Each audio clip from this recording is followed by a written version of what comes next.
Welcome to the Real Journeys of Success podcast. Yes, here's your host, Rob Elliott. And again, we have an amazing guest for you. He is from Colorado, yes, in America. He studied film and television.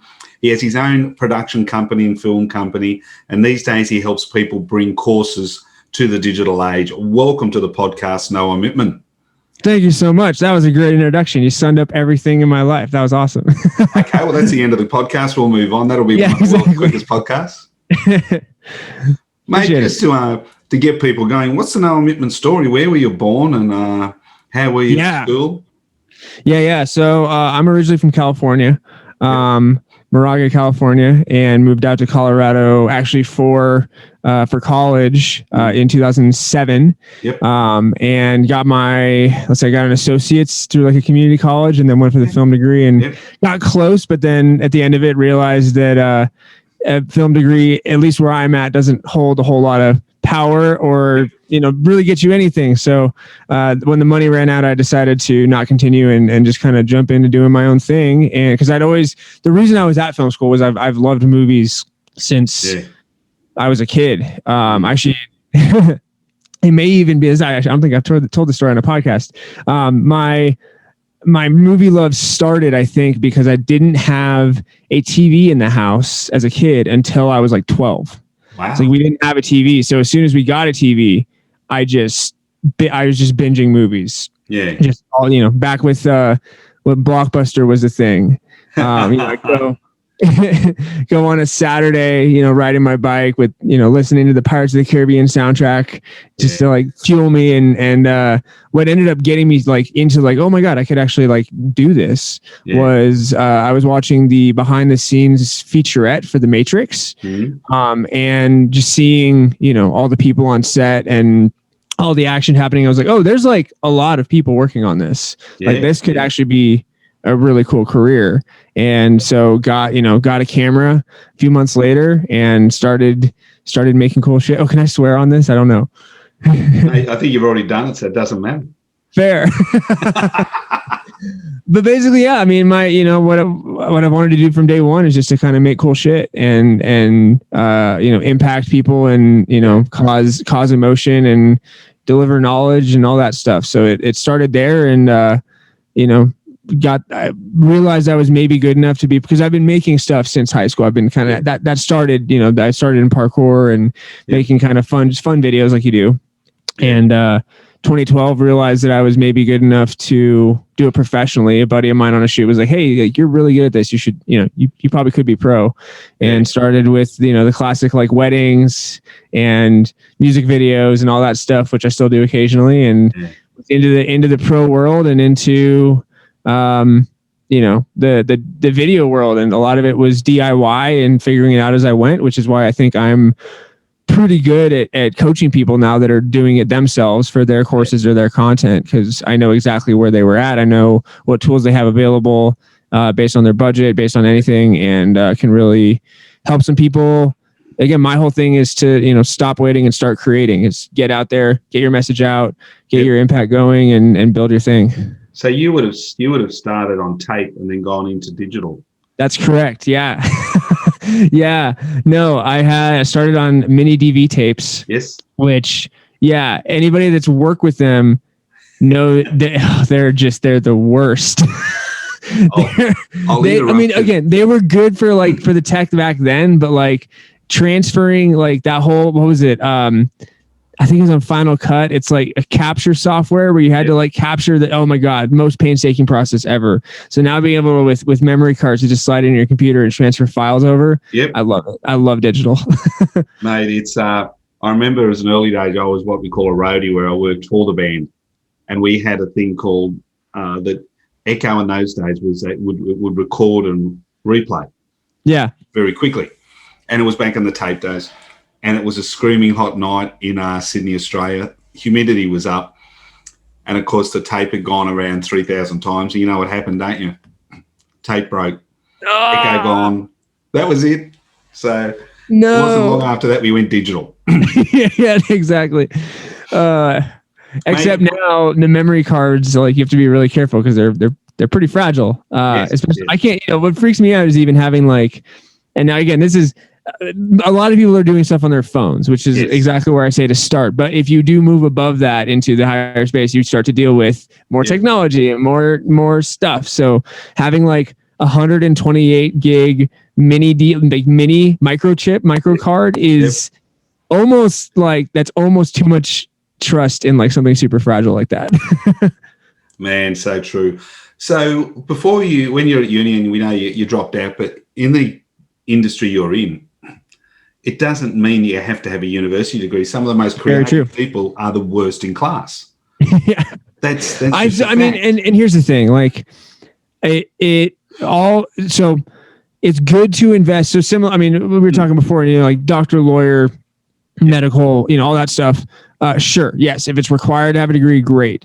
But as a creative, really all I can, because I've hired people as well to, on the company to help out with stuff. Like, I don't care if you have a degree. I care what your work looks like. So I didn't have the degree, but I had a reel and, show reel, and I won some film awards during my time at film school. So I was like, it's the skill is there, and really it's just, people just want to see what you can do. The whole reason of going to school is to like get the experience. But if you're giving yourself the experience anyway, and you can do it for, an online education, which is 1/10 of the price, and not worry that you're not going to, because I've never for a job or a gig in the in film, in video, been asked if I have, or not gotten it because I don't have a degree. Yeah. Look, I think that's awesome. It's not necessary anymore. It's just the way it is. And you can't teach creativity. You've got to learn. Correct. And a degree doesn't mean education. 100. That is exactly right. Like, I mean, so again, you go to like USC or NYU, big film schools where like big directors just happen to drop by. Sure. Worth the money. And if, a lot of times the people that you're in class with or the people that you go with end up becoming business partners, or you start working with them. Like the connections you make is great, but you can do that just by getting into your local community and hopping on Zoom things, or when, COVID restrictions lift, going to events. Like, it's all just networking. And so it's really what you make of it. And if you just keep making stuff and getting your craft better and improving yourself, like that's all. And again, your whole thing of it maybe not being the most effective. I remember, like, okay, perfect film school example here, where I'm in history of silent film in a dark movie theater from 6 to 10 p.m. at night. Yep. How is any 21-year-old, or no, even less, like 18, 19, how are you supposed to stay awake for that? Like, that's insane. Like, these theater seats are comfy. It's dark. We're literally dissecting silent films. And for me, I was just like, I had to like do work on my laptop or something, because I was doing client work while I was in school still. Are you telling me when you go to the movies with someone, you're actually supposed to watch the movie? I was saying when you're an 18-year-old? The class. It was this 4-hour long class in the middle of the night watching silent films, and like, it was, and the seats are so comfy. Like, I had a really hard time paying attention in that setting. Yeah. But versus, let's go make a silent film and do something creative with it and put your own spin on it, being in set in action, becoming a filmmaker. Like, for me, it was, I'm not trying to become a critic of film. I'm trying to become a filmmaker, and you have to go make stuff to be a filmmaker. What do you think is the most important skill someone has or needs today compared to when you started out, if they're looking at going into film and marketing, make creative?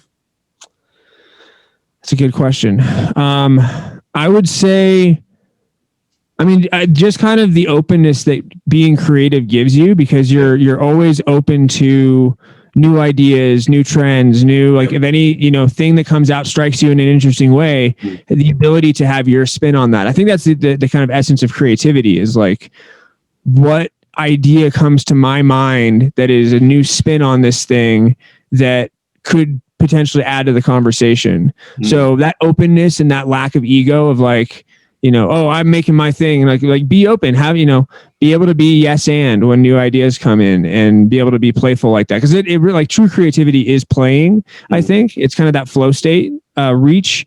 And it's super important to, let yourself be open and see what ideas come up. So openness and willing to kind of play. So I'm going to flip it here. A lot of my clients are sales professionals or managers or business owners, and they're not known, especially the managers and owners, of being creative. They would normally say to someone like you, here, I need to make an ad. This is my product, and walk away. How does someone from your industry pitch to someone who knows nothing about creative, but they want you to paint the picture so they can just say, okay, just go and do it? It's I love the term story selling. So it is when I come across a product or a service or whatever, the way that you make an effective marketing piece around that is what story can you tell incorporating it that makes it more interesting than just here's the product and the features. Like, okay, here's the product, here's the things it does. How can we incorporate the things that it does into a story about a customer using? I mean, it's a classic, any of the good ads, any of the, like in America, obviously Super Bowl is like kind of, the Oscars for ads.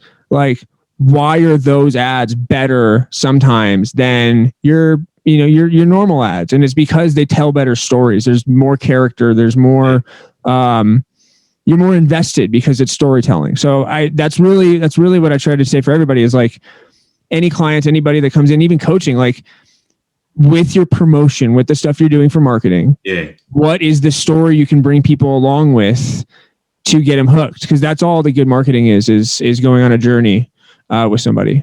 Yeah, look, I think the importance of storytelling, especially when you're training someone, it gives authenticity. Yeah. Don't make the story up. I mean, a lot of the ads these days on television are a story, and they put down the bottom, these are paid actors. But I think when people can relate to anything when it's a story.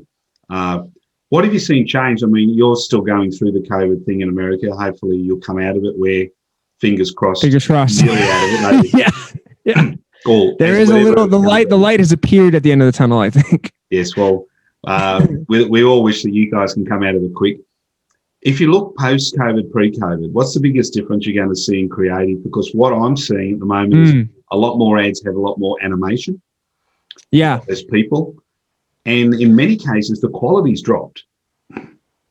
Well, and it's I think there's just restrictions. It's, so and this is actually interesting. So, because I've done some, ad work recently with clients, and I think one of the big conversations is, do we include masks or not?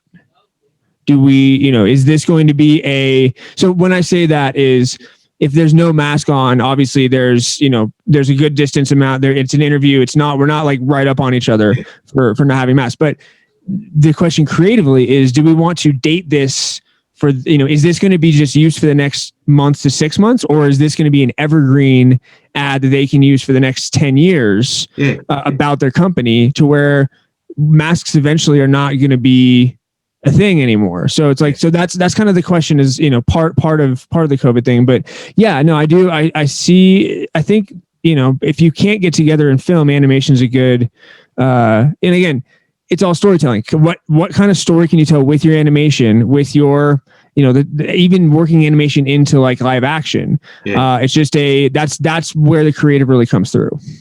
Now, a lot of the other part you do is you do course creation, and you train people and help people bring courses online to digital also. Now, before COVID, and we need a date stamp there because it has changed everything in the world. People in business would either pay for a facilitator to come in. Everyone would sit in a room and all play nice for 3 hours, 5 hours. Most of the time would walk out, and within a couple of days had forgotten probably what they were told. Or they'd pay, coaches to come in, and very little was online. Now we've moved to a different thing where, most people, especially if they're office-based, are basically working 50% at home, 50% in the office when they're returning. They don't want to go back into the office full-time. But managers need to train. Managers and companies need to train their staff on new products, on new ways of doing things, on how to present to camera, how to do all these type of things. Where do you see, before we get into how and why, the biggest challenges now for companies, and why is it so important for them to do a quality course rather than just take something maybe off the shelf or vice versa? Well, I mean, I think you covered it in the question is how much of the information is being retained. One thing that I really believe in is making when you're making training, when you're making teaching material of any kind, making it entertaining, making it a fun experience. That's where the creative comes in, right? Like if you can make I truly believe with the right story, with the right way of doing things, you can make any topic interesting. True. So, having some jokes in there, making it lighthearted, not just dry, however dry the subject is or whatever, like bringing some fun, bringing some, we're not just preaching at you for, lecturing for 5 hours, but making it okay. Like for me, like with the course that I have, it's called Film Your Online Course at Home. And what I'll do is have exercises where I'm saying, this is the concept I'm trying to teach. Go do an exercise around it so you can see it and like you can do it yourself. And B, here are some examples of good and bad of this. Why were these good? Why were these bad? Right. So like really interactive learning, I think, is what effective training can be. And that is what's cool about online courses, because you have your worksheets, you can do the, exercises, you can really like get creative with the ways that you're teaching things. And if there is video element, you get opened up to the wild world of videos. So like, bring in, a movie reference in, or bring, whatever it is to make it fun and engaging to actually get the information across. And then, at the very end, testing. It's, hey, do you understand this? Do you get this concept? And honestly asking, not just assuming that people do. Do you think as we move forward that there may be a market where someone like Snowman Films needs to train their staff on the latest digital camera, where they'll employ someone to record the training and then it's run on this platform so it still stays in-house rather than bringing someone from the outside in? Or do you think they're going to rely on outside courses? No, I mean, I think it's, look, anytime you can do something in-house, it's going to save you money. And I think the company is investing in, I like that. So where I'm going to take this is you can hire somebody to do it over time and you can spend that money, or, and this is a big thing with the coaching, is I'm teaching solopreneurs, entrepreneurs, course creators, beginner ones to get the skills themselves so that they can over time understand things. And if they ever do need to, they will hire it out. They will have a better process for teaching that new person how to do it in the right ways so they can save money there. Wow. So it's interesting. There's now, they say something like online coursing or online education has gone up that much in percentage that they don't have enough zeros to put in anymore. And it's the new way of teaching. It's crazy growth. Yeah. Do you see, there will be a time where people still need that human contact. You're still going to have to start to get a blend of online and in person, or, Yeah. I mean, I think I'll speak as, as a millennial on my generation, and this might be something where you disagree. That's cool. Meeting like this over Zoom versus we go down to the coffee shop and meet in person, for me is basically the same thing. I'm seeing you, I'm seeing your face, I'm seeing your energy. I get who you are. That's the whole in-person thing for me. So, on my end, there's not a big difference between the in-person and digital. Like I get the energy of like a big, room if you have like an event, but, I mean, we FaceTime family. It is a shift in society for sure. Yeah. But I think my generation is decently comfortable with it. And I mean, I think we can see it's only growing. So having a presence in the online space and being comfortable with training and communicating and educating via the online space is a super, super important thing to not only understand, but invest in. As we move forward, because I mean, COVID has pushed us into this even more. And it was already starting, but now we're like, I think a whole new percentage of people are online now, and seeing the power of what learning online can do, and having a presence online. I read a report out of the States, and it was also went through America, went through the UK and Australia, and they said initially when people started to work from home, productivity went up. 50, 60%. But over time, productivity now is coming back. It's falling because while you said, that's what you're used to, human nature is you must have human contact. Yeah. So they're having to find ways to get human contact while still managing this, because managers, and also they said that managers are finding themselves more disengaged from their company and their people because they're living in their office at home.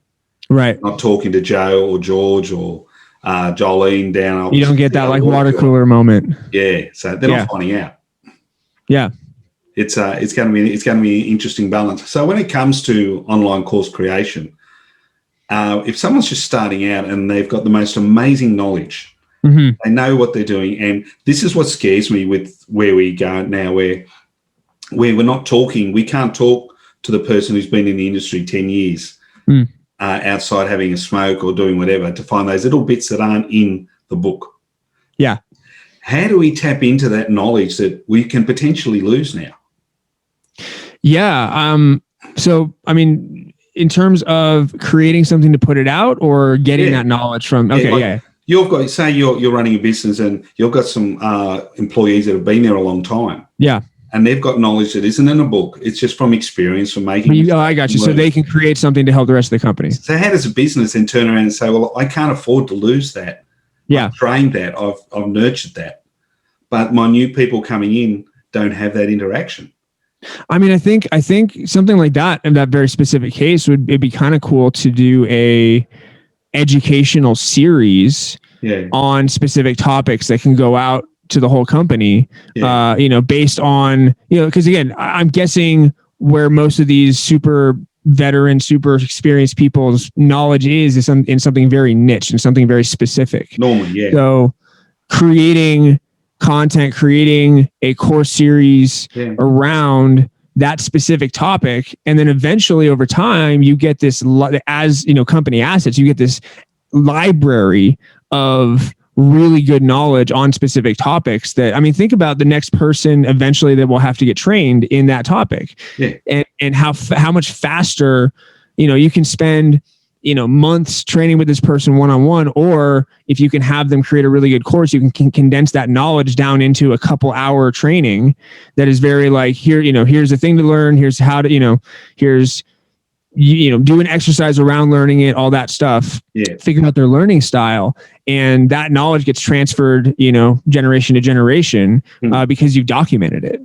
So what would you, if we went to the next level and you've got people who are, it doesn't matter how old they are, but they've got a niche, they've got this knowledge, and they thought, you know what, I think I can make a little bit of money, or as I believe in giving without expecting anything in return. Yeah. I want to teach people what I know, but I've never done anything like this. I don't even own a webcam. I've just got my computer, my laptop here that I'm used to talking to Aunt Joe in Washington, and I live in New York, or whatever it is. How does someone get started, and what are some of the traps they've got to look out for so they don't, get caught or spend too much money or do all this work and get nothing in return? What a perfectly teed up question for my knowledge. Well, I did research it, mate, before we I love it. I reached out. I was like, I know exactly how to answer this, and good question. So this goes into kind of what I have created as the 4-phase course creation system. Yeah. So you start with an idea, I think people want to know about this. Phase 1 is your market research. Yeah. Phase 1 is, so the starting point is, I have this, what do you want to teach? What are you passionate about? What do you have knowledge in? Cool. Yeah. Then you go into phase 1, and it is, who actually is my ideal customer for this? Yeah. Knowing your niche, knowing who exactly you're helping very specifically, and then asking them, finding where they're hanging out online, finding where those communities are, and going in and asking, hey, would people here be interested in learning about this? Or who's like, what are you struggling with, and can I help you in this way? Yeah. If the answer is yes, then you know that there's at least a market there that people might be willing to pay for something. Because if you ask and it's crickets, then you're like, okay, maybe I can change this a little bit, or like the market will tell you if there's interest or not. Which I think is super important, because even my first dive in on online courses, I was like, oh, I'm going to just do what I think people want to know about. And I made a bunch of stuff. I spent like a couple months making different courses and launched it. And now, oh, wait, no, people aren't actually that interested in this. Oh, damn it. I didn't ask, of course. Yeah. So saving that time up front to really see if there's a market for it. Yeah. Once you know there is one and you get some response back, Phase 2 is content. So it's actually making it. That's where, my current course, Film Your Online Course at Home, where I basically teach you how to make a course from scratch with your phone, because your phone is essentially $1,000 camera. You have invested that money in it. And so, be able to use that well. That's your content. Your content is making it, editing it, creating the PDFs, creating all the stuff, the content that goes in. Then phase 3 is technology, which is, I know, where a lot of people get very overwhelmed, which I get because there's so much of it. So technology is getting your files, your video files, your downloads, your audio files, getting them up online, getting them to a hosting site, building out a funnel to drive people to that hosting site, getting your systems set up before phase 4, which is promotion. You have your systems, and then you drive people to your systems. Yeah. The promotion is what I call the other 50% of work. 50% of the work is having the idea, making it, getting it uploaded. Once you hit publish, you are 50% done. And this is what a lot of people don't realize about online courses, is you have to work just as hard at promoting it as you did to make it. So once you hit publish, your full-time job, or however much time you can put into this, is getting it out to new eyes and ears, talking about it, doing exactly what we're doing here, promoting what you're doing. And that's the only reason that successful people in any of these spaces are successful, is because they've been promoting for years and years already. They've been on this game, and that's why you know who they are, is because they've been out there and they've been loud.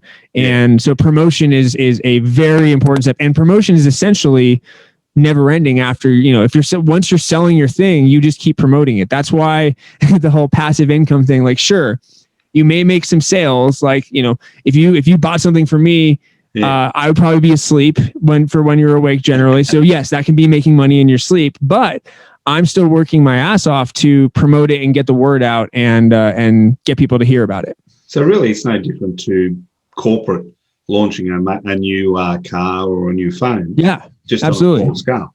Exactly. I mean, think about the launches. This is, I love, I come from the filmmaking world. So I think about launches or promotion as kind of the movie premiere model. You have your trailers, which is like your promo videos, your micro content, all the videos that you're putting out. You have your movie posters, which is your photos, your quotes, your, all the non-moving image assets that you're putting out. And then you have your interviews. This is your talk show thing. This is podcast. This is, getting out and networking. This is all that stuff. So it's very similar launching anything. It's why the movie industry works so well. It's because they have that, trailers, posters, and interviews to promote stuff. Same, if it's not broke, don't fix it. So, using that model to do anything can work really well. If someone didn't want to use Facebook to promote a course, something they're doing, what would they do? I mean, Facebook's just one social media. So I'm a big fan of social just because it is the easiest way and the most cost-effective way to reach communities, to reach your ideal customers, to reach the people that you need to reach. Other than, you're going to go to like local networking stuff and hope that you find your ideal customer, versus there's a LinkedIn page or group, there's Facebook groups, there's community rooms now, there's Clubhouse rooms. Instagram, there's hashtags. There's so many ways to find your specific niche and your audience and then give them value with social. So I say, if you're not on Facebook, totally fine. Honestly, my biggest focus right now, social wise, is LinkedIn. LinkedIn is coming up, especially for business side and entrepreneur stuff.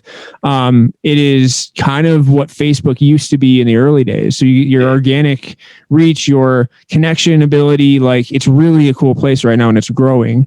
And then I know that the older generation is a little harder, but TikTok, if you're willing to dive into the crazy world of TikTok, you can post one video and have it hit 1 million views. It's the potential to reach a big audience is crazy there. Can you generate sales off TikTok?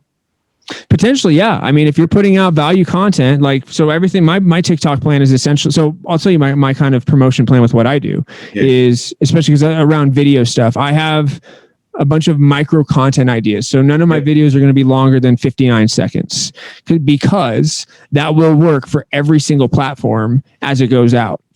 Now, I post to every platform or as many as I can because I'm not just trying to put all my bags in one social platform. Right. I'm trying because each different platform has its own audience and they rarely will go in between. And even if they do, maybe they see your stuff twice in a day. Right. It's not going to annoy them. So if you're everywhere, you can at least find your audience everywhere. And knowing that the videos are less than a minute, I know they're good for every platform. So I don't have to re-edit and do a bunch of stuff between the platforms to make it different, but I'm still being able to be consistent with putting stuff out. Do you think a lot of people don't do it because they're scared, because it's technology, two, there's something they've never done, but when they get into it, it's really not as hard as they thought it was? It's harder than they thought it was, or it's not as hard. Not as hard. A lot of people think, oh, I can't do this, I can't do that.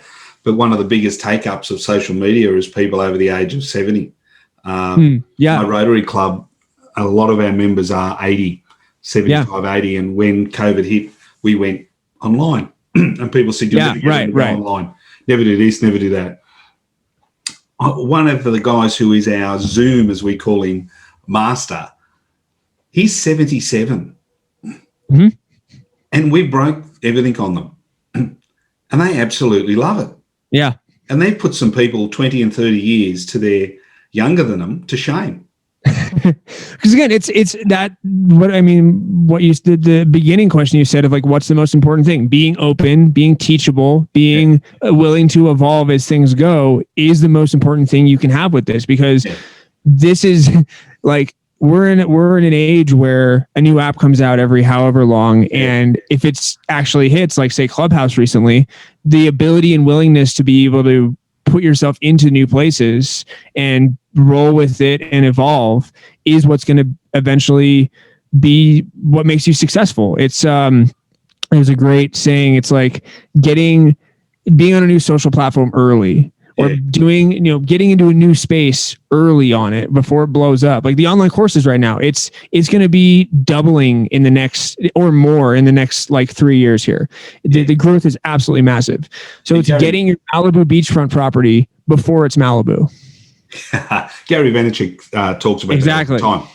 He says, get in early, get on everything. Get in early. And he lives this. Like I see him constantly on new stuff and I'm like, oh, that's a little sketchy, but like he's in, and that's what he does. He's an early adopter. So, but you see where he's been able to grow really fast in different places because he's early to it and he's open and he's like, let me see what this is. Let's, try. If you don't like it, sure, but at least try it out. Do you think if you now look towards the future and like no one knows what's going to happen with online coursing or digital recording or anything? I think it's going to take over education personally. Do you think much is going to change? Yeah, What's the next step? What do you think is going to be the game changer that could come? Is it going to be or robots? Is it going to be voice animation? The AR VR thing is crazy. I definitely think of the reality thing, but I think the bigger thing on the let's just for the online course audience or the people that are thinking about making one, as one of the generation that went through college, thank God, so lucky that I didn't have any student debt, because I have friends that are 6 figures in debt from it. It's crazy. Wow.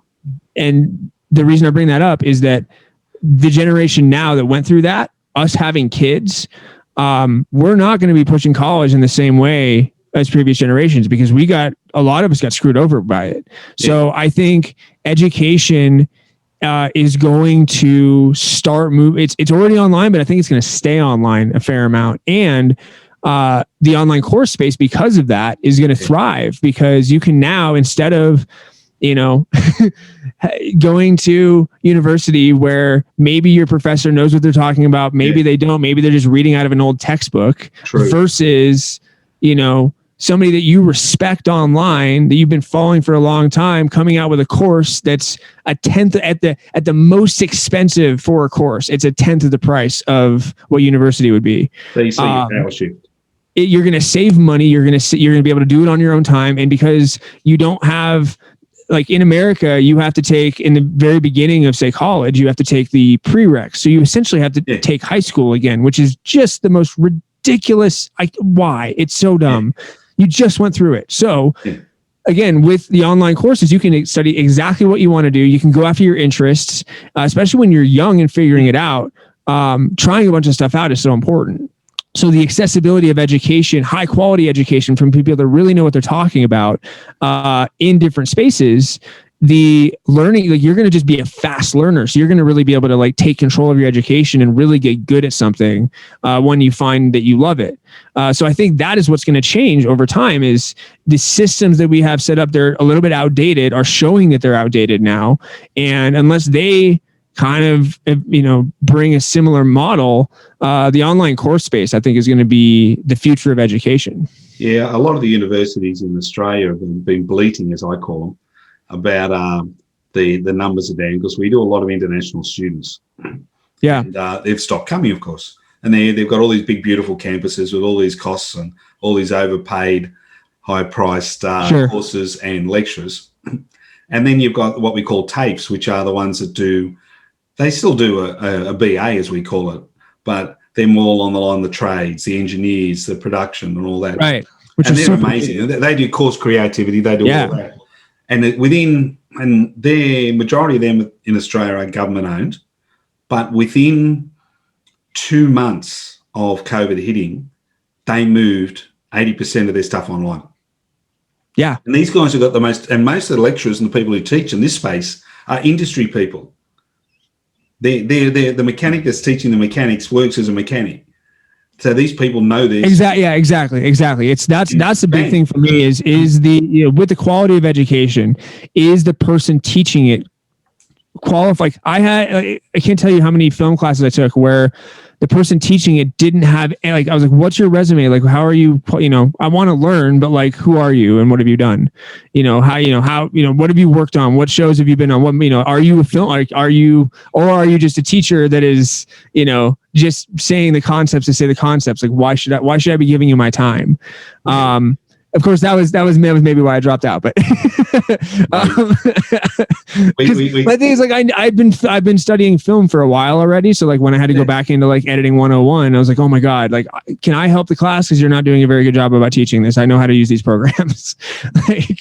But that's what I'm saying. You can choose online to learn film from Martin Scorsese, to learn cooking from Gordon Ramsay. Like I got family stuff happening up in the background. That's okay. Choose the quality and exactly how you want to learn so that you know that your money and time is going to a place where it's really going to work for you. So if we go to the post-COVID age and you and your wife are down the road with the kids having a lovely meal and you've got 2 empty seats in front of you, and I say, mate, you can invite anyone in the world. Oh my God. To sit. Great question. Who are you going to bring to the table to challenge you or have some fun with your young son who likes to boss everybody around? Great question. Man, you put me on the spot. That's the whole idea, mate. I told you we don't do these questions. Should we go from anybody, this subject conversation, or just like in general life? Anybody in life. Man. Do you need to go and ask your wife? Well, I mean, I think I couldn't pass up the opportunity to talk with my favorite filmmaker of all time, who's Edgar Wright. Yep. And just pick his brain on his process and all that. He's, Shaun of the Dead, Hot Fuzz, Baby Driver, absolutely incredible filmmaker. And I am I would fully fanboy out if I ever met him. Awesome. But that's great. And then I think so here's a question. The kids are their age right now, so we can't get into like super intense, like psychological and like worldview conversations. We know the kids are going to have their head in the phone or have a colouring book there. So who do I want to talk to? Wearing as much pasta as they're trying to eat, so it doesn't really matter. Yeah. The two to come to mind, and I know it's maybe not. It's less back in history and more just like current, but either honestly Gary V or Steve Jobs. I like both of them. Yeah, I mean, and Gary Vee would be kind of, his views on I just would love to pick his brain personally. And, also his whole parenting thing. Like, he's very much let the kids be who they want to be, and don't you have influence over that too much, just under, like that whole thing. And just really saying, like, what are the details on that? Like, how do you do that in action, which I love. And then, for Steve Jobs, it's, I think just talking to him about how the world is right now and what he sees as important, where he sees things go. Cause he just, his ability to read stuff and read what people want, I think is professionally, that would be super fun for me. To say, like, hey, where do you think things are going to, so that maybe that can influence where I put some of my time. Now, mate, this is the second last question. That's about the only thing you're going to find out that has been pre-done. I know this question. If you're standing outside of the university and you've just walked out and decided that's enough, I'm out of here because I wasn't doing it, and you run into yourself, and this is 20 years ago, what's the best advice you're going to give your 20-year-old self? It's funny because I've asked this in interviews before and I always love the answer, but now I have to answer it myself. You do. You do. So yeah, basically advice to myself, my younger self, 10 or 20 years ago. Yep. I'm only 30, so it is about, it's closer to the 10-year mark. Mate, you're a creative. Use your imagination. Exactly. Yeah, I would say, just keep experimenting and I would say this, back at that, I was so obsessed with view counts and how well things are doing. And I would say, hey, focus less on how well any individual project does and more on how you can be consistent and keep figuring out what the next thing is to make, because that's really where the practice comes in. It's things are going to do how they're going to do. And if it hits, awesome. And if it doesn't hit, it'll break your heart sometimes. But knowing that there's always something next keeps you grounded to, like, not live and die by the view count on the numbers, or, how many people made it through the webinar.